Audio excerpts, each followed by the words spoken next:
আসসালামু আলাইকুম। আমরা একটা বাবুর কান দেখাবো। আমাদের মারা আমাদের কাছে অনেক সময় আসে ছোট বাবু নিয়ে, কান দিয়ে পানি পড়ে, তাই না?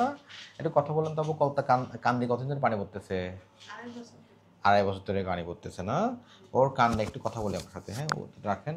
ওর কান দিয়ে কতদিন ধরে পানি পড়তেছে? 2.5 বছর থেকে। 2.5 বছর দিয়ে কান দিয়ে পানি পড়তেছে।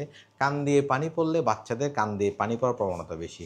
দুইটা কারণে। আমাদের স্টেশন টিউবটা একদম সোজা থাকে। এটা বলা স্টেশন টিউব। ওই দেখেন, ওই যে আমাদের দেখেন নাক এবং কানের মধ্যে অনেক নালী, বুঝতে পারছেন? আমরা বলি না এই নালীটা, বুঝতে পারছেন? আর 2 নম্বর হচ্ছে কানে যদি পর্দা ছিদ্র থাকে, ঠিক আছে? 3 নম্বর বাচ্চাদের সর্দি কাশি লাগলে কান দিয়ে কিন্তু পানি চলে আসে। বাবু, আমরা একটু তোমার কানটা দেখবো, হ্যাঁ? তুমি ভালো আছো? হ্যাঁ, ওরে কি মিষ্টি করে হাসতেছে মেয়েটা, হ্যাঁ? দেখি দেখি দেখি। ওই তোমার কান দেখেন, আমরা তোমার কান দেখাই। দেখেন একটাও, দেখেন। ওই দেখা যাচ্ছে কান, দেখছেন? জি। দেখছেন আবু, দেখছেন? হ্যাঁ, দেখছেন? হ্যাঁ, জি দেখছি। দেখছেন? হ্যাঁ, কানের মধ্যে পর্দা ছিদ্র এবং কানের মধ্যে পুষ পানি ভর্তি হয়ে আছে। জি। দেখছেন?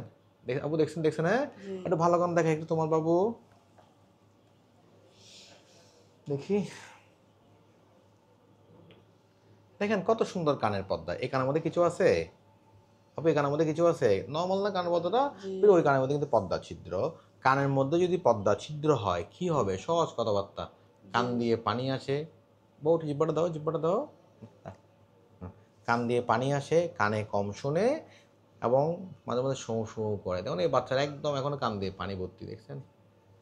আপু দেখছেন? হ্যাঁ, এটাই কানের পর্দা ছিদ্র, দেখা যায়।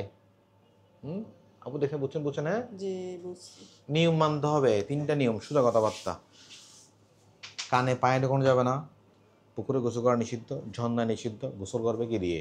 ইয়ার প্লাগ দিয়ে। আমার তো বুঝতে পারছেন? জি। 3 নম্বর কটন বাড দেওয়া যাবে না। 4 নম্বর সর্দি লাগানো যাবে না, বুঝতে পারছেন? মগ ঢেলে গোসল করতে হবে। আমার তো বুঝতে পেরেছেন? জি। Thank you, thank you.